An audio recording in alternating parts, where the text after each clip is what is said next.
Welcome to the Amberly Lago Show, where grit, grace, and joy connect you to unstoppable success. Hey there, welcome back to the Amberly Lago Show. If you are a business owner, if you're thinking about starting a business or you want to scale your business, or if you are a business owner and you're maybe facing some burnout, you are definitely in the right place. I have my friend George Bryant with us today, y'all. He is an incredibly successful entrepreneur. He is an author. He is a veteran. Oh my goodness, a consultant, a mindset coach. He is the man behind the mind of George, and he has overcome trauma, some very dark times, and really forged something very powerful out of it. And he's going to share with us what it really means to build a business, how relationships beat algorithms, and how to have sustainable growth. Every time I get this amazing man on the phone, I could talk to him all day. So I am so Mhm. grateful that you are here, George. Thank you so much for being here on the show. It's an honor, girl. I feel the same about you. Instantly, I was like kindred spirit. Like that's my soul sister right there. So like I'm so honored to be here. Well, I was it Brian Bogart that Yep. introduced us? Ryan. I love Brian, and I know when he introduces me to someone, I'm gonna love them, but man, you and I got on and I was like, "Oh my gosh, we just connected." And the more that I learn about you, the more I'm like, "Oh, no wonder we connected." I Mhm. mean, your story starting out from I didn't wanna share it in the intro. I want it to be, yours to tell because you speak so powerfully. Mhm. But you have overcome so much, and even from a young age, and there are a lot of people out there that they want to do big things or start a business, but I think trauma, Mhm. past abuse, past hardships, addiction, things like Mhm. that keep them stuck or hold them back. Can Mhm. you share a little bit of kind of where you were and how you made it through some of the darkest challenges of your life? I sure can. And since we're not making a Netflix docuseries for everybody, I'm gonna keep this somewhat high level and I'll let you dive in and before I even start I want to frame this for everybody listening. Like if I could say there's one thing that I want you to leave this entire podcast with, whether you leave in the beginning, the middle, the end, or you stick around, is that you can build whatever you want to build as long as you believe it to, but it can't be everybody else's way. It's going to have to be in alignment with your soul and where you are in that current phase of your life. And I think this is an invitation and a permission slip for everybody to honor that journey, because I don't think any of us are done. And, I joke now as a man of faith who loves Jesus with all my heart.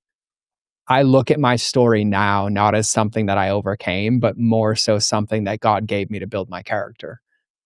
Oh, And beautiful. I have it written on a sticky note in front of me that I said I often prayed for things that I didn't have the character and scars to maintain. And I look at life and this gift that we're given, and we're given an invitation to steward whatever we're issued, whatever hand that we're dealt. And Mhm. all too often, I allowed my flesh or my mind to say, well, this isn't what it looks like, what I prayed for. Well, I wasn't specific enough. But if I look back in reflection, everything I've ever prayed for, I've gotten and become a better man in the process. And this wasn't somewhere that I landed overnight. Like this is somewhere in the last 3 to 4 years of like really deepening my relationship with Christ and reflecting all the way back to like my earliest memory and realizing that God had his hand on my shoulder the entire Mhm. time. I just was looking down instead of looking up. Oh, And so if you go back, it's, childhood trauma of, physical abuse, sexual abuse, not from my family, but from other people, emotional abuse, neglect. My parents had a lot of trauma in their life and they did incredible. Like the fact that they even got me out and got me somewhat sustained given what they faced. But there were social services involved, potential emancipations, like welfare checks from cops 2 to 3 times a day. And then I was bullied on top of it. I had my nose broken twice and my front teeth knocked out, I think 4 times by the time I was in ninth grade. wow. And so I just never felt like I fit in. And in that process, I became a chameleon. I did everything in my power to try to get people to like me as a survival mechanism. And so at a very early age, I started working because if I couldn't support myself, I wasn't going to get anything. So I was, 12 and lying about my age to get my first job at a skating rink, and then working 2 to 3 jobs while trying to navigate high school, living in my car that I had bought or a friend's basement, and like kind of floating around until I realized that I wasn't going to make it if I stuck around. And I had this, now what I consider God on my heart the whole time. I'd never wanted to be in the military. My dad was in the army, but we never talked about it. Never even heard of the Marines. And one day it hit me like a ton of bricks. I saw a recruiter and I was like, that's what I have to do. And I was like, that's the hardest thing I can do. And a part of me did it because I think I had the desire to prove to myself that I could do something. And so Mhm. when I was 17, I forged my parents' signature and I joined the United States Marine Corps. Wow, at 17? 17. Yep, 17. And then by the blessing of God, my teachers, I missed, I think, over 100 days of high school my senior year because I was working. And it was like, well, I have to choose between school and feeding myself. And so I would choose that. And I didn't graduate. My teachers passed me. They were like my mentors. I still talk to them to this day. Some of them listen to my Wow. podcast, which is like mind blowing to me. And I was like, they took a chance on me. And because of that, I have, a chance in this world and life. And so I Do left. you think they knew that you were did you tell them that you were working and that's why They you knew everything. they They were like my safe place. So, like, I would like wow. Mrs. Thompson, the nurse. I was in her nurse's office 4 hours a day. My Wow. math teacher, Mrs. DeLuca, Kathy DeLuca, like, I remember them all. Peter Boucher, my gym teacher, I remember every one of them because it was before school, during school. I only did sports, so I had some mentorship, and I would cry to them and tell them what I was facing, and they all knew. They knew. The family, the cops had come to the school, social services, obviously when it gets involved, everybody knows if you're a student, right? So guidance counselors knew, teachers knew, principals knew, and my family grew up where I was from. So they all went to school with my parents. They knew my family. And so it was just this like really interesting hodgepodge, very contrasting because I lived in like suburbia, Massachusetts, right, where the Patriots Stadium was. So there was this contrast that I lived in. And so that was my childhood. And um, blessing in disguise, it gave me that survival mechanism, right? Where I'm like, I tell everybody, if you ever watched Good Will Hunting, I was Matt Damon. That was it. Mhm. Right. But I was never like book smart. I never understood school. Like I really struggled with it, but I understood people because it was the only way I could survive. I had to relate to people. I had to communicate with people. I had to Mhm. get things. But And also, so, don't you think that when you grow up with abuse or any kind of abuse, I think it gives you this special spidey sense where yeah, you have to be able to see, is this person safe? yep, Is this situation safe? Am I walking 100%. into a room where I'm about to get the crap beat out of me, or is Uh-huh. it okay? Everything, everything. It's like it's so interesting because I thought growing up in that I had hypervigilance until I joined the Marine Corps and I got real hypervigilance, right? You do a couple combat deployments, you do, things like that. So that led me and truthfully what it created in me was the Napoleon complex, right? And that turned into a kind of a hidden benefit because when I went into the Marine Corps, I didn't really have anything to lose, but I felt like from this insecurity, I had everything to prove. And so, I went to boot camp, graduated honor graduate out of 1,400 recruits, went to Marine combat training, graduated first out of like 2,000 people, went to my job Wow. training school, graduated first, and got to choose where I was, stationed. And then, when I was 20, I ended up in North Carolina. And that hoorah, like I'm going to prove everything to the world got me on my first deployment. And I ended up deploying to Somalia in 2004 for 13 months. And that's where a lot of my life started to really change. So when I was in Somalia, I had an injury to my legs. It didn't happen in combat. It happened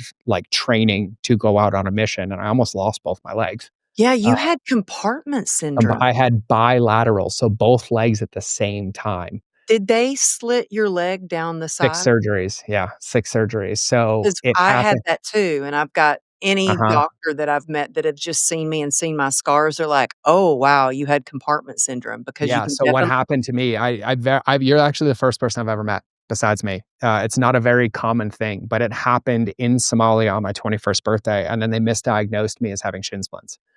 you're And kidding me. so I stayed in country for 6 more months, and when I flew home, I had blood clots. I made it home without dying. I'm so blessed by God, and when I got home doing my post-deployment physical, That's the first thing they make you do is you go to medical, you do all this. I was on the operating table within 8 hours of landing back from Somalia. Like, it was that bad, and they did a partial. It didn't work. So they told me they were gonna have to amputate my legs because it Mm. was so bad, and because it didn't work, I got the benefit of asking for a second opinion, and I asked the military to refer me to a sports doctor. And they did. And he's like, listen, I can save your legs, but you're never going to run again. You're never going to walk again. You're going to do this surgery, these surgeries, and then you're going to get discharged out and you have to figure out what you do in your life. And I was like, okay, cool, whatever you say. And so over the next 12 months, they proceeded to do 5 more fasciotomies. So don't Google this, by the way, if you have a weak stomach. I don't recommend looking at it. But the fasciotomies, they happen. So they would do one side of one leg, they would heal it, debride it, close it, then they would do the other one. So over the course of like 4 months, I was in a wheelchair. I gained like 100 pounds and went through You all this. gained 100 pounds? Yeah, so the part that I didn't tell everybody is that because of the abuse as a child, I started coping and I became bulimic at 15. And so my coping mechanism was food. And so I had the surgeries, I had a PCA pump in, so I had unlimited morphine every 6 minutes, and then I would just binge eat, binge eat, binge eat, binge eat. And so, I'm only 5'7", and at the heaviest I was 270 pounds, and I was just non-functional. And so they did all the surgeries, and then I had an incredible physical therapist. She was mean, like a drill instructor, and because I was in the Marine Corps, it wasn't an option. It became my job. But they're like, "You need to do this recovery, and then we're going to separate you." And I realized in that moment, if they separated me, I had nowhere to go. I didn't have a family to go back to. I didn't have a home to go back to. My parents' divorce was still happening over like 9 years, criminal charges. They were going to jail, suing each other. Like, it was gnarly, and so it scared me enough that I was like, I need to get better. And I kind of made it my mission. I learned fitness, I learned food, and I spent the next 7 months fully rehabilitating myself. Not because the Marine Corps wanted me. They're like, we're going to kick you out. But I was like, if I need to stay, I need to be able to perform at the level of everybody else. I just don't have feeling in my legs now. And so I had to work 2, 3 times as hard. And so right near the end, within like 30 days of me being done, I was able to pass a physical fitness test, Wow. and it bought me time. And then that's where kind of fitness became this like new obsession of mine, because I'm like, if I don't use them, I lose them. And if I lose them, I'm out and I don't have a backup plan. So I ended up making a full recovery, There's stayed in no the, plan B. You're like, no, there's "This no this plan has B. gotta work," you know? None. And I love that, man. When I moved to California, I was like, "There's no plan B. It has to work. I have to make it in Hollywood because there's no plan B." There And when isn't. you put that pressure on you, it's like, "Okay, whatever it takes to make it work, I'm gonna make it work." 100%. It was like, who do I have to become? Like, let's go. And then it turned out to be a benefit because that catapulted into my career. And I was an incredible Marine, got promoted really fast, was the best fitness test, the best combat test, the best shooter, the best martial arts instructor, the best everything. And so that continued until 2009, when I was deployed to Afghanistan. And then in the span of like a year and a half, I got 7 traumatic brain injuries. I didn't Training. know that. I didn't Yeah. know that. So training accidents, combat accidents. And then truthfully, I was blessed that, like compared to some of my friends who were special forces and Navy SEALs, like I had a really easy life on deployment, but there's no easy life on deployment. You see everything that you are not designed to see. And Mm. the death, the destruction, the people leaving and not coming back, and, witnessing all that stuff like really took a toll, and the PTSD spiraled out of control. And so when I came back from Afghanistan, the brain injuries were really, really bad. I would just pass out randomly. I'd not be able to leave a dark room for 4 days. Like, I had vertigo. I was dizzy. I had bleeding on my brain, swelling on my brain. And in that process, my dad was diagnosed with cancer. Um, the Marine Corps sent me on a humanitarian transfer to go take care of him. And so I cared for him for the end of his life. And then my brother was 17 and had nowhere to go. So I adopted my brother, Wow. took him with me. And so I'm 24 years old, 25 years old, like barely made it out. He's 5 years younger. I took care of my dad, was left with this insurmountable debt and no family support. Then my brother comes with me and I'm still in the Marine Corps. So I'm navigating like all of this before I go to Afghanistan. And then when I came back, it was kind of like the first catalytic moment where I had to face everything I had faced. And, military trauma, all it did was unlock my childhood trauma because I never coped with it, right? Like Mhm. the Marine So Corps you were using replaced, food to, like, stuff down the yeah, pain. the Marine Corps replaced my having to deal with my childhood because the more disconnected I was, the better I performed and the more they rewarded me. Like, I don't have feelings. I don't have emotions. These things don't matter. And Mhm. so it was in Afghanistan that like my world really shifted because my dad died right before I went to Afghanistan and I witnessed so much death and I had some really close near death experiences that really, really shifted me. And I realized that like something had to change in my life. And so I decided, like anything, that like to your point, I was like, I'm not going to be sick anymore, but I'm afraid to ask for help. I can't tell anybody this. I'll be weak, right? I can't have mental health issues. And so I made it my mission to make myself better. And so I started teaching myself how to cook, found out I had celiac disease. This is 2010. And so when I came home from Afghanistan, I just started teaching myself how to cook and documented it on the internet as accountability. Well, fast forward about a year later, I was blogging every day before I even knew what a blog was. And the Marine Corps is like, hey, we're really medically separating you this time. And there's no backup plan. And because of my previous injuries, they were like, the paperwork's already in process. You got maybe 6 months. And so what I had spent 13 years doing, which like, oh, I'm going to do 20 years, I'm going to retire. All of a sudden it was off the table. And they're like, no, no, no, like you're out. Like you have less than 6 months and you are no longer a Marine, no benefits, like bye. And so entrepreneurship was this thing that was presented to me because I had been blogging and creating content. And so as soon as that happened, I immediately set my focus and I'm like, I'm going to be the best paleo food blogger in the world. And sure as crap, I get out of the Marine Corps and within a year, I'd made my first $1 million as a food blogger and then went on to write a How cook. did you make $1,000,000 as a food blogger? I'm sure there are people right now listening going, $1,000,000? Well, I'm gonna start blogging today. I made $1 million in Yeah. 35 days. But it wasn't just the 35 days. What I had done is because I had documented my journey and I didn't know anything about business, I spent 2 years, a year and a half, creating a recipe every day and then telling people a story and just adding value. And after about a year and a half, someone emailed me. I joke, this is the craziest story. Emailed me and it's like, dude, I really wish you had all your recipes in one place. I'm like, I do. They're on my website. And he's like, no, no, no, like in like an ebook. And I'm like, what's an ebook? And he's like, you take them and you save them all and like you give it to me in one document. And so I spent the whole weekend making an ebook of every recipe I'd ever made. And I emailed it to him. And he's like, why'd you send it to me? I'm like, because you asked. And he's like, no, no, no, I want to pay you for this. I'm like, why would you pay me? They're all on my website. He's like, yeah, but they're not in one place. You should upload it to this website called ClickBank and then tell everybody that you made this. We'll support you. Charge like $37 for it. And I crap you not, Amberly. I did exactly what he said. I emailed the like 1,100 people I had on my email list and I did a blog post about it.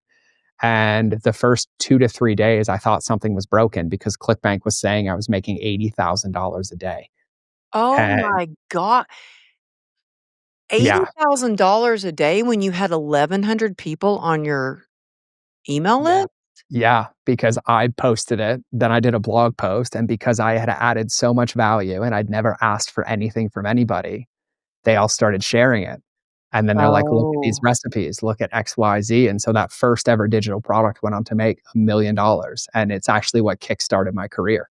Because after that, someone's like, George, you should write a cookbook. And I'm like, well, how the heck do you write a cookbook? So I go straight to Google University and I'm like, cool. What do you need to do? What do you need to figure out? They're like, you need a publisher. So I was at an event speaking and I saw a publisher. I was like, hey, I need to introduce myself. And he's like, why? I'm like, well, since you're publishing my next book, I figure you should know who I am. And he's like, your audience isn't big enough for me to publish a book. And I was like, I don't need it in advance. I'll prove you wrong. And he fought me nail and tooth. And I had to fight and fight and fight and fight. And finally, he's like, okay, you can do the book, but I'm not supporting you XYZ. What Well, that publisher was that? yeah, I'm not gonna just for let's Okay. just leave that where it I'm is. like, "What publisher was There's that?" Jesus in my heart. There's Oh, Jesus in my heart. So, and he wasn't wrong. That's the craziest part. He wasn't wrong. On paper, there was no good ROI on me. None. I didn't have the numbers. I didn't have the audience size. I didn't have any of it. But what he didn't know is no one else had my heart. Nobody. And so published that book June 10th of 2014 and went on to become a 22-week New York Times bestselling cookbook in the paleo space. And so wow. I hit the advice how-to list. I sold a couple 100,000 copies because all I did was connect with people, add value, ask for support. Connect, add value, ask for support, which then led to an app. Someone's like, you should make an app. And I'm like, I don't know how to do that either. Found it out, found an app developer, made an app, launched it. Apple featured it as the top health app of 2015. That's All with, amazing. It's like along the way, you were following the breadcrumbs and the right yeah, people came into your life with the right suggestions, but I love that you have said this over and over and over. Add value, add value, add value. And, when I wrote my very first book, I knew I had 1 year to try to figure things out. 1 year, so I started my Instagram. I didn't know how to work Instagram, and I knew I had 1 year before my book was coming out. So for 1 year, I was like, "How can I add as much value as possible so I can build community?" And I did. I made so many free things, downloads, and was just pouring into people for a year. And then I was like, "Hey, the year now my book's out. It's 16.95. yep, Would you come to my book signing and give me a hug?" I didn't even ask them, "Will you come buy my nope, book at my book signing?" I was like, "Can yep, you just come to my book signing? I don't wanna be there alone. Just give me a hug." yep, And they did. And yep. but I love that you said over and over Preach and it, over, girl. "Add value, add value." And so I didn't know that you had an app. Do you still have that app? So the app still exists. I looked it up a couple weeks ago. I don't use it. We haven't updated it in years, but we were the first recipe app that integrated with Apple Health and macros and your Apple Watch. And so we combined kind of everything together in that health space. And Now there are so many. there's so many, but back then, like we were kind of early. And I think there's a couple points that I really want to hit that you said. Number one is that I followed the breadcrumbs, which Mhm. means I was obedient to the opportunities, not because there was evidence that I would be able to achieve them, but I owed it to myself and God to follow the path. Like even biblically, it doesn't say I'm going to light your next 20 steps. It says I'm going to be a lamp post to your feet for the next step. And that's where faith is, right? But it's faith in believing and becoming that person. Because now I spend all my time helping 6, 7, 8, 9 figure entrepreneurs scale. And the one thing I start with all of them is the reason you don't have the business you want is because you haven't become the person to have it yet. It's Mm. not because you're lacking a tool or a strategy or a tactic. If the playbook is the same for all of us, it's our perspective of the playbook that dictates our results. And all too often, we think there's a finish line in the game of entrepreneurship, but that's the death trap. That finish line does not exist because it means you've stopped growing. That's huge point number one. Number two is I have a friend who's been on my podcast. He's an incredible author, Bob Berg and David Mann. They wrote a book called The Go-Giver. And Oh, yeah. I've yeah, heard of that great, book. great book. And it's like literally it's a 1 hour read. It should be required for every entrepreneur who has values and believes in business because what we have to remember about business, and you nailed this with what you were talking about, people don't buy products or services. They invest in relationships with people who own products and services, right? I just got off, so I did a 3-month coaching program called Profit in Your Purpose. This was the topic that we just discussed Yep. was I said, "You are your brand. There are a million life coaches. There are a million people out there with podcasts. There are a million speakers out there. People want you because they know you. You're your brand, and Yes. they wanna know who you are, authentically you, because Yes. I think you can smell inauthenticity. And Yeah. I didn't You say na- that right. you nailed it, but you nailed it, and people forget, right? Every decision a human being makes. This is a business lesson for everybody, but we're all the best consumers of business. Every decision we make as a human is an emotional based decision. Logic doesn't make you feel safe. Authenticity gives you evidence to feel safe, right? So everyone's like, yeah, it's not true. I'm like, great. Have you ever recommended a restaurant to a friend that had subpar food but quality service? And everyone's like, yeah. And I'm like, have you ever not recommended a restaurant to your friend that had great food but subpar for service? And they're like, yep. And I'm like, that's my point. That's so true. That's a good way to look at it. That's how business is done. And when we understand human behavior, which is what we're all doing, business in its essence is an exchange of value to be mutually beneficial. It's not that I'm selling you a bridge, it's that I'm going to help you walk over this bridge to achieve the thing on the other side. But what's required is that people know who they're learning from. They know who they're consuming. They know who they're building a relationship with. Even faceless brands, people build relationships with the essence of the brand, the values of the brand, Yeah, with the how it makes you communications. feel. That's the point, and how Yeah, it makes you and feel. and I always think about this, like, if there's, a commercial for American Airlines, they're not showing you the airplane and, "Look at these seats," and, "Look at this airplane and the windows," and then no, they're making you feel like this is the vehicle to get you to the destination to where you wanna go and, A the freedom hundred to travel, you a know? 100%. And an even more tangible example for everybody is think about iPhone and Android. How does Apple own 99% of the market share with only 1% of the actual market? And Android owns like 90 plus percent of the market, but less than 1% of the market share. You're kidding. If you look at Apple commercials, they're showing people in the experience and what it unlocks for them. If you look at Android commercials, it shows people the features and benefits of the phone, Oh, that's good. right? You go back to like when you and I grew up pre-internet, right? Every commercial had every dude convinced that if he drank a Coors Light, he'd have a sports car and a hot chick, right? No substance, no value, right? But it was like painting this picture. And so it's really, really, really important. And you made an important point that I want everybody to really, really understand. When you think about the world that we're in now, because all I do is coach entrepreneurs, so I see this across the board.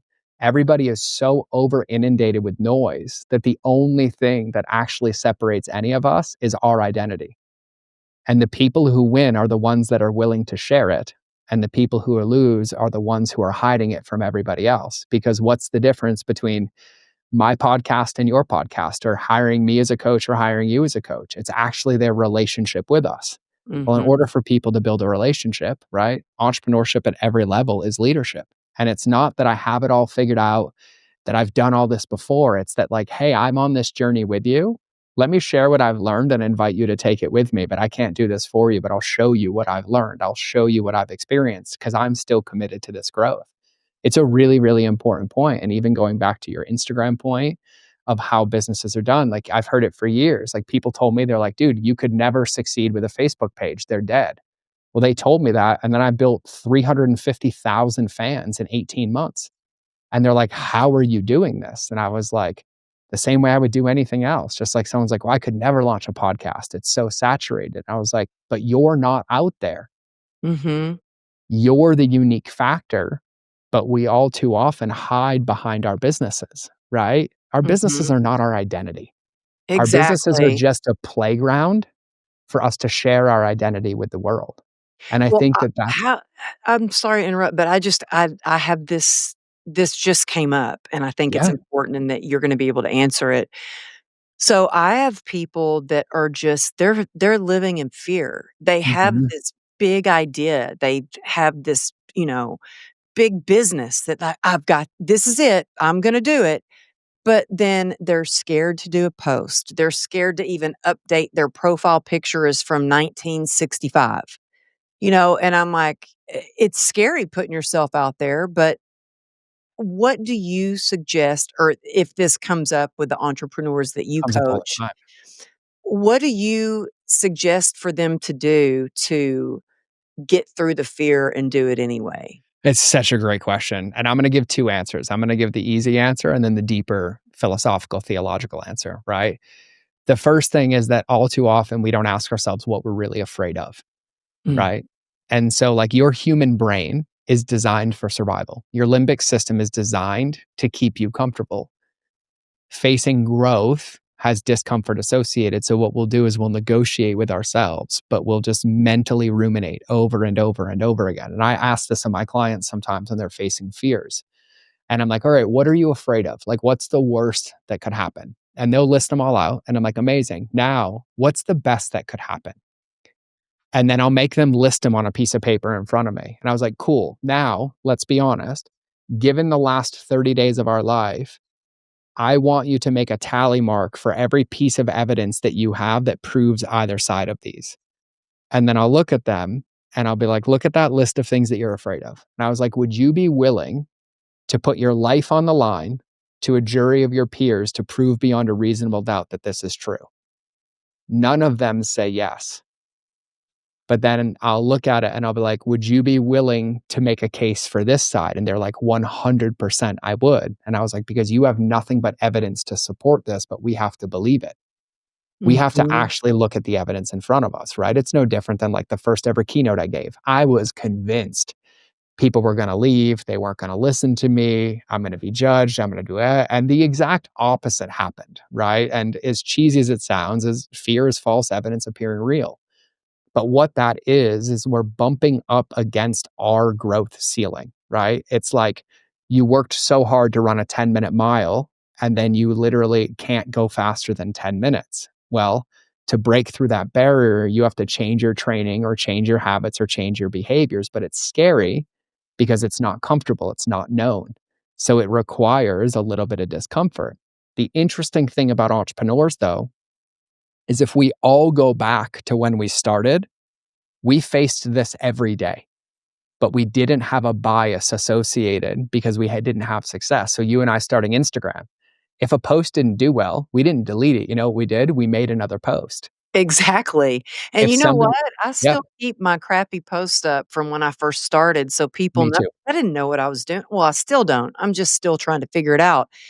But I leave them up, and I remember being so excited when I got double digit likes. I was like, Yep, "Oh my gosh, 10 people yep, actually liked this post." yep, But yeah, you're right. I was like, "Well, that I gonna do another post because yeah, I was committed. I made a commitment that I was going to post at a certain time every day, and I was, people thought, "Oh, social media, you're messing around, you're wasting your time." I was like, "No, it's a business strategy for me." yeah, And I made a commitment to do it. yeah, And so, yeah, exactly. I think sometimes I was just talking to a friend of mine. So I was speaking on a panel at an event in Dallas this weekend, and there was a lady on the panel, and she's got 5 million followers across all platforms. And she was talking to me and confiding in me that she wanted to have an event, but she was so nervous, like that people wouldn't show up or they had these expectations that it would be great. And I was like, yeah, I was like, we all have fears of that yes, happening, like, who's gonna come? What if they don't like it? What if but and I said, "But sometimes I think the more success that you have, the more pressure you put on yourself that it has to be a certain way or, it has to be a sold out room instead of just having fun and yes, doing what you love and being in your element and, going and being in the purpose that you're called to be in. And so, but she had a point that, I think that when we do achieve success that maybe it is a little harder. Have you felt that as an entrepreneur? Because you've achieved yeah. luminous success. Have you ever felt that pressure of, oh, what you're posting or what you're saying or anything like that? The pressure comes if you allow it. She's spot on, right? There's this everyone thinks like as you get more successful, the imposter syndrome goes away. No, no, no. The volume gets louder. Uh-huh. What you learn is how to silence it. That's what capacity is. That's where practice comes in, right? Just like no different, right? I'm so simple as a creature when it comes to coaching and entrepreneurship, but like it's like if you're a parent and your job is to cook dinner for the family, right? And you make dinner and you accidentally add salt instead of sugar. You might take a bite of it and be like, "We can't eat this." Are you never not going to cook again? No, because it demands you make another recipe. So you learn from it, you make an adjustment, and then you put another recipe in the oven to feed everybody, even if it's just ordering pizza until the next time, but everybody gets fed, right? It's not the result we're after, it's the process. It's that everybody gets fed. Over time, what tends to happen is we fall into this like comfort zone or this bias of like, well, this is what it looks like, except we don't really look at the game. Just because I spent a majority of my life getting really good at running a marathon, if I change disciplines and go to Olympic weightlifting, as much as I'm a professional athlete over here, I'm a kindergartner over here. And Mhm. I have to remember not what it was like at the finish line, but what it was like at the starting line except I'm going to progress faster because of my perspective and the lessons I've learned and my ability and capacity to navigate those challenges, right? So I have a lot of clients that are billionaires or, have made it, and we all joke the same time. They've all been on my podcast. They're like, the only reason I'm successful is because I failed more often and faster than you. He's like, because what you see as failure, I see as opportunity. I don't let it dictate my identity. I'm like, what worked? What didn't work? And what am I doing differently as fast as possible so that I can learn from this experience? Right. And so the second part of my answer before with like me as a man of faith, when these fears become real, well, my Bible tells me all day that I should fear nothing because I have everything that God gave me. And the thing that I tell myself all the time, like, they're not going to respond. They're not going to like it. No one's going to like what I have to say. Is I'm like, I'm not interested in the opinion of a world who crucified a perfect man. Mm. I'm interested in being obedient and following what God put on my heart. I'm not looking for your approval. I'm looking for the approval of my Father and Mm. being obedient to what He asked me to do. Because there's a lot of people that are told they're crazy. We can all go back and look at Elon Musk, whatever your opinion is on him. Everyone's like, Tesla's going under. It's going to fail. And he's like, no, it's not. And nobody believed him. And then a lot of wealthy people were created who did because it didn't fail. And then they became the number one auto manufacturer and like take over the world. But like, I think that's the barometer that knows you're in the right direction. If you're afraid of doing something, I call it the tickle test. It's me bumping up against my ceiling. If my entire day was full of like, oh, I'm going to do this. This is so easy. There's nothing in here. There's nothing for me to benefit. Just like if you and I were at the gym together and every day we went to the gym, we're like, oh, this is so fun. This doesn't hurt. I'm not even sore. We'd be like, why are we going? We're not getting stronger. Entrepreneurship is the greatest gym for life growth that ever exists because we're constantly bumping up against that ceiling. And so it's up to us to reframe that perspective. If you're going to commit to a 3-mile run and a mile two, you want to stop running, but you convince yourself to keep going because you're like, oh, this hurt is good. This is making me stronger. Well, when we bump up against those fears in business, in posting, on social, and running an event, we have to say, oh, this is making me stronger. The more I practice this and work this out, the better my results will come because it really is a simple equation. We just have to be willing to see it for what it is. Yeah, well, I always say, well, first of all, I don't know, maybe I'm a little weirdo, but I like when I'm sore because 'cause I'm Me like, too. "You do?" I'm like, "Oh, yeah, good, my legs are sore," I always Yes. like, "I'm getting stronger." And it's funny, I just have to share that I had a client years ago because I used to be a fitness trainer for Yep. 26 years, I was a trainer, and I had this one client, she used to be in the industry, this is in LA, and she was a professional model, and we worked out, and afterwards, I'd called to check on her, she's like, "Yeah, I think I have the flu. I'm just hurting all over." She had never been sore. She was sore from working out. It was the first time in her life that Mhm. she had ever been sore from working out, and I was just like, Yep. wow, I was just blown away by that. But I Yeah. also and I was just sharing this in my coaching community earlier today that I used to always tell my clients, "Do something that scares you every day because it's gonna Mhm. strengthen your resilience, it's gonna strengthen your confidence, your Mhm. grit." But I always say fear means to run like, it's a green light. Yeah. When I'm scared about something, I'm like, "This must mean it's important and that I need to do this." Yes. And, like, think about this too for every parent listening. How many of us would have our child like, my son's 8 and a half, my daughter's 20, right? But if my son at 8 and a half came home from school today and he's like, "Dad, I was gonna ask the teacher something, but I was afraid." What parent would be like, "You know what? You're right. Don't ever ask the teacher anything again." Never in our right mind would we ever say that. We'd be like, well, what were you afraid of? What's a way that you could do it differently? Is there a way that you could start this conversation? And we would start to literally coach them on finding the evidence. But at some degree, as adults, and the why doesn't matter so much, but we live in a world that doesn't celebrate progress, humanity, or authenticity because of this like social media life, or we have it all Mhm. together. except Yeah. we don't. Like, even for me, a success, like my favorite thing in the world is running my events. Like I told you about them, right? My first event looked like I booked it in the projects. I grabbed the first hotel that was the cheapest price, and I had 6 people show up, and I had to work so hard to get those 6 people. But then over the next like 5, 6 years, I started having hundreds of people come, and I was like, "Look, God, I made it. Like, this is what you want me doing. Big events, I'm speaking, I'm doing all this."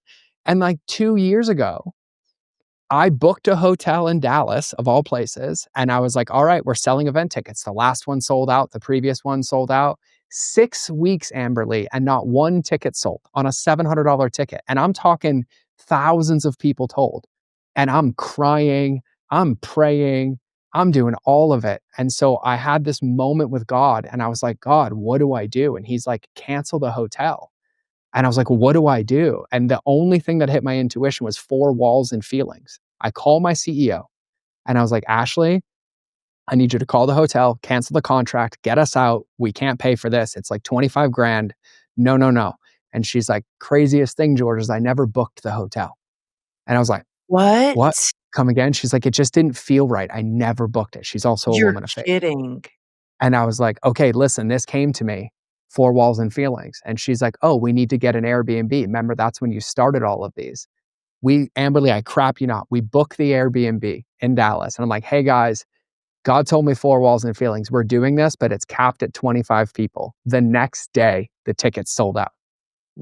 I, to Wow. this day, still only do them in an Airbnb and I cap them at 25 people because that's the season I'm in. So it doesn't matter that I've spoken to stages of 10,000 people or 15,000 people. That season has passed. That's not the workout I'm in right now. The one that I'm currently in is like, this is the way that I'm being obedient and this is how I'm having the biggest impact. And Gosh, so we have so much in common. Like, I I did know. I did events for the past 5 years, and Mhm. after this last event and of course, this last event was amazing, and afterwards, I was like, "Oh, but this was so, like, trans God was in the room, and maybe I just need to do one more," and then I was like, "No," I said I was gonna change this up, and I'm doing it differently. I'm not gonna be selling tickets. I'm doing a stage, and I'm putting my mastermind members on stage, and they're getting video and pictures, but I'm just doing it different. But what you're sharing, it actually makes me feel better because I had so many people reaching out saying, "I didn't get to come to your event this year, but I'm gonna come next year," and I'm like, "Oh, no, we're not doing it the same next year." It's Mhm. different. And there's that little part of me, that small part of me that has like this, "Oh, maybe I should do it again," but I'm like, the stress of having an event, and I keep it real on the Mhm. podcast, and I share everything I'm going through, but let me tell you, doing a book launch and an event at the same time, it was really hard, not just, like, physically, mentally, emotionally, but, like, Mhm. financially, my accountant is like, "You cannot do these events anymore, like, you're in the red every single time," and he's Yeah. like, "I know you love to do it, and you've got this, you know, heart of being of service, but, like, it's costing you thousands and thousands of dollars," like, Yes. so I would need some advice from you before I did another event like that. 100%. And this is the best part. We can FaceTime every day, but here's one of my rules for all of my clients and entrepreneurships. And you said this earlier. I've helped scale 2 companies to 1 billion. I've helped hundreds scale 7, 8, 9 figures. I've built 3 of my own companies to 8 figures and lost them. And now everything I do is value driven. But here's the 2 biggest lessons that I can leave everybody with. Like, just as like, write these down, fortune cookie these, stare at them in front of you. Okay. Lesson number 1, you have to earn the right to complicate it. You have to earn the right to complicate it. If I threw you some ingredients and I said, go make me dinner, there's 2 ways you could do it. You could get me food in 30 minutes, do it easy, or you could complicate it, go to the store, buy pans, buy knives, do all these things that don't matter, and yet the food on the plate is still gonna taste the same. You Mhm. have to earn the right to complicate it because we can speak fitness and everybody understands this. Doesn't matter what you do, what modality you do, weightlifting, Pilates, training, bodybuilding, running. I'm going to give you the equation. You want the best body of your dreams, move more than you eat, sleep, drink water, and measure what you intake. The rest of it doesn't matter. You can go to the gym for 3 hours a day, take every supplement in the world, but if you don't sleep, drink enough water, and you eat more than you burn, it's not going to matter. Exactly. You're That is speaking my language. That's what yeah. that is the greatest thing that we all have to understand. In entrepreneurship, what happens is we have something that works, and this is point number 2. Whatever worked in the beginning is the thing that's guaranteed to work until the end. We just forget about it. So for example, most of my clients are females, like 95% of them. A lot of them work online. They have multiple $100,000 a month businesses, or we help get them there, right? And they're like, okay, they'll look at their business like, okay, I don't have time to do this anymore. I can't do all these connection calls. I can't go live on Instagram. I need to build a process, right? And they'll remove themselves from that equation. And then 3 months later, business dries up. And like, I don't understand. I'm scaling. And I was like, no, no, no. You scaled yourself out of the thing that was pumping the blood in your business in the first place. The goal is to remove all the things except that thing. And sure as crap, I'm like, no, no, here's what I need to do. Take that off your plate, take that off your plate, take that off your plate. Go back to doing Instagram lives once a week and respond to DMs. And all of a sudden they add 6 figures of revenue. We fall into this trap of consumerism and entrepreneurship. Well, this is what they're doing and this is why they do it. But at the end of the day, our businesses are really simple. We have somebody who can benefit from what we have to offer. So we have to create a connection with them, have the least amount of resistance possible for them to experience that connection or possibility, and then have a way to get them in and fulfill it. You don't need all the noise.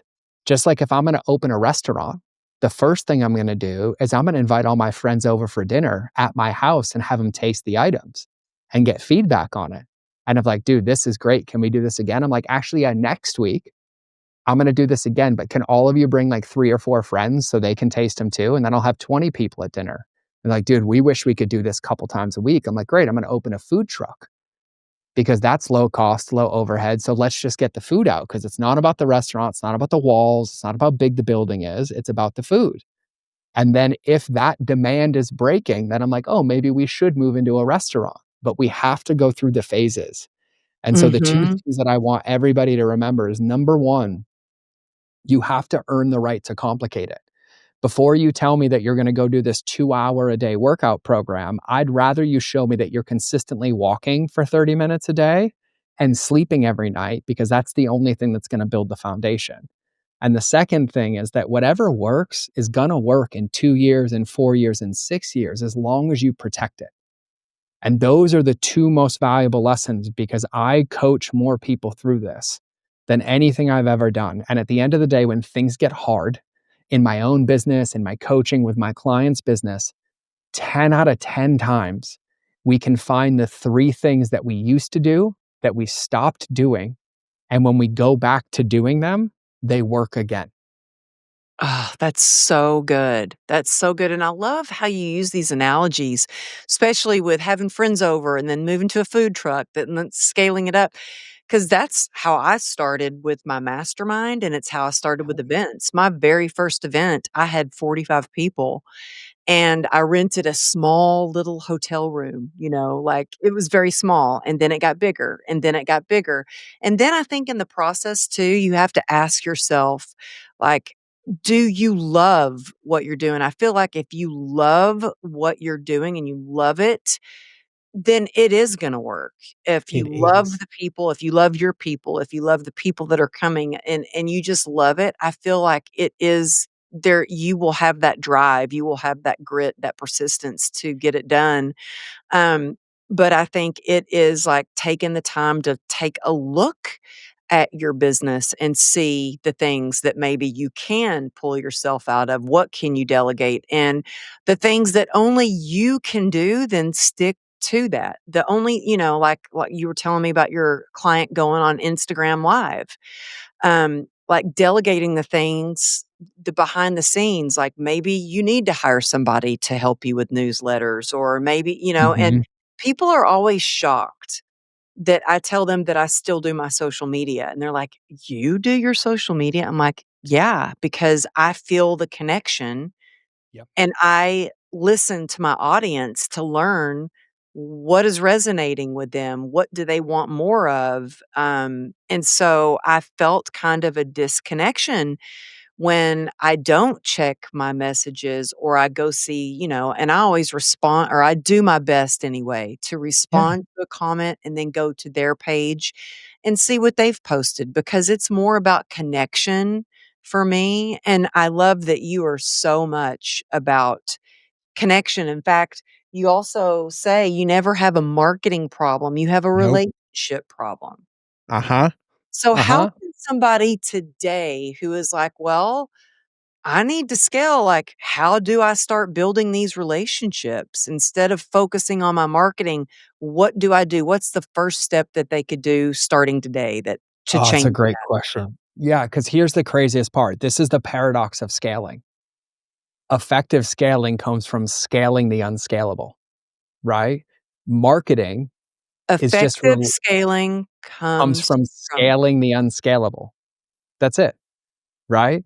So when we think about effective marketing is monogamous relationship building at scale.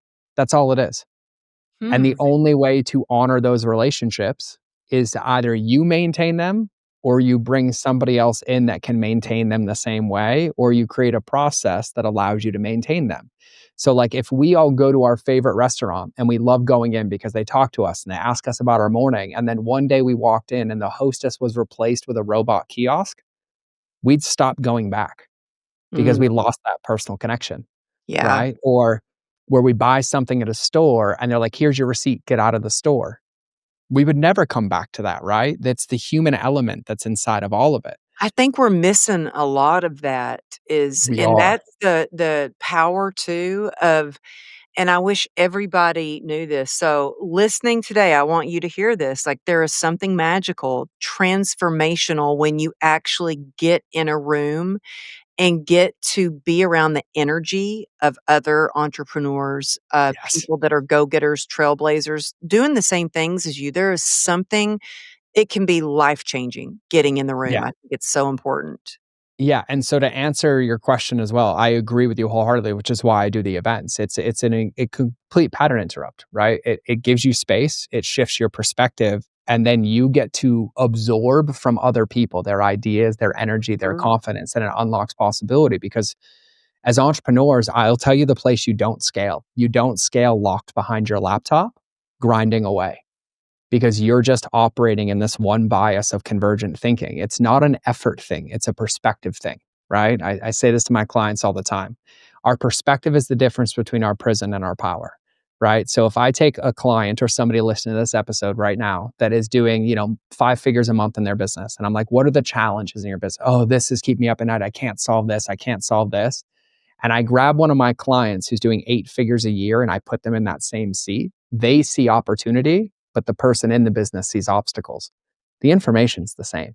It's just their perspective, right? And so we have to understand the nature of business. Like I relate it so much to working out, right? Like I worked so hard for my 40th birthday to have the first six pack of my life.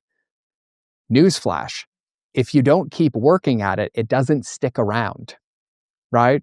If I go down the chocolate cake roll, if I go down, I'm not doing steps anymore, I'm not sleeping, all that work that I worked for goes away. Entrepreneurship and business is no different, just like our relationships.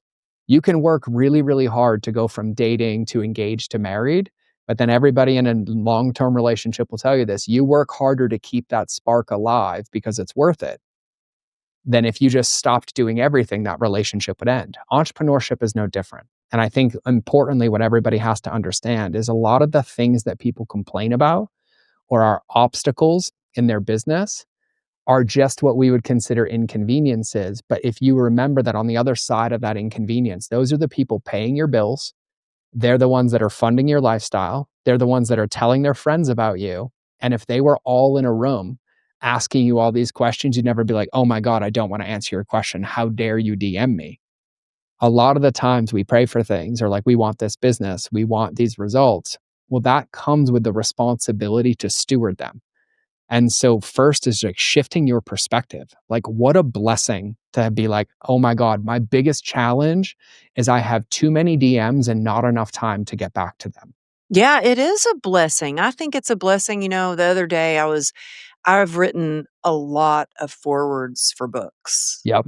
Oh, dozens. And, Yep. I had somebody ask me to write another forward, and my husband was like, "I thought you were done with that. Like, you're gonna write another forward? Oh, when are you gonna have time for that?" And I'm like, "Honey, this person is in my mastermind." And he goes, Yep. "Oh, okay, okay. Well, yeah, yeah, yeah. You gotta do that because he knows I love these women. And yeah, it's a blessing for It me. is. I feel blessed that they asked me to write a forward, you know? 100%. And when I look at these situations that people get stuck up against, because it's really hard. It's not hard for me, but I'm be really honest with everybody listening. Everybody wants the shortcut. Yep. There isn't one. And the best coaches in the world don't tell you something you don't have. They ask you questions and give you the confidence to follow the thing that you already know to be true. I promise you right now, if any of you are stuck of like, how am I going to manage this? How am I going to handle this? You already know the answer, but seeking that answer is providing a distraction from facing that fear or facing that ceiling. I Mm. can't, no matter what I do. Could I give you the best strategies and tactics in the world? Yeah, but you know what's going to happen? In 30 days, you're going to look for another one Mhm. because you didn't become the person to realize like this is what's required, right? Just like me as a single dad navigating a divorce and custody. My time with my son is very different now, but when I have him, that requires parts of me as a father and a man that I don't have yet. But Yeah. I also don't give myself the option like, no, I'm not going to take you to the park. No, I'm not going to come pick you up. I'm like, yes, I am. And what do I have to shift in my perspective and my habits and my priorities to allow me to do that? That's what entrepreneurship is at a very, very big level that we all forget about. And these businesses, the things that we do, what tends to happen is we tend to like want to scale. So we remove the things that made us successful. But that's like me being like, hey, Amberly, I need you to go work out for me so that I can have the abs. Yeah, That's not how it works. exactly, exactly. You gotta do the work. You gotta do the work. And entrepreneurship is the work, right? We agree to not work 9 to 5 for somebody else so we can work 9 to 9 for ourselves. But with that comes this responsibility that we face these ceilings, we face these walls, and that we keep pushing through them. We reinvent, we change our habits, we challenge our perspective, right? Because all too often we're like, oh, we made it. I'm like, says who? Then you put yourself in a room with somebody else I or don't feel like I've ever made it. Like, a different perspective. And then all of a sudden you have a very different perspective. And those are the things that are exciting. You're like, wow, look at all this room I have to grow. Like I can be a better entrepreneur. I can be a better mother. I can be a better partner. I can be a better friend. I can do business better. I can do social better. It's falling in love with the process mm, over and over and over again. And you nailed this earlier. Typically, you can't stay consistent with a process that you don't love. mhm. If you don't love the process or the result on the other side of the process, you're always going to be inconsistent with the process. But if you love the result that you create, if you love the difference that it makes, like for me, you and I share this in common. If I could have my dream 9 to 5, Monday through Friday, I would walk into a room full of people waiting for me and I would facilitate 10 hours a day, 5 days a week, and do nothing else. There is I something, love it. I do yep, too. see?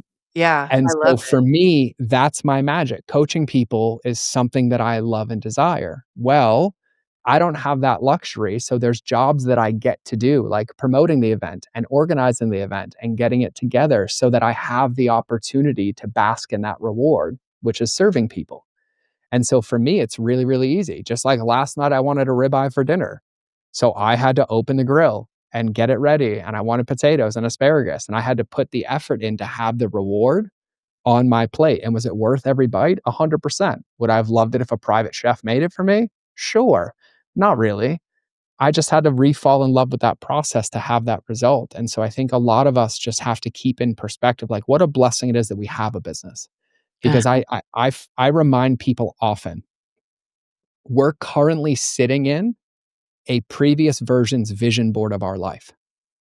Like there was some point in our life where we didn't think we could even achieve what we have now. Mhm. We're living in a previous dream and we're treating it like it's an inconvenience. What a blessing.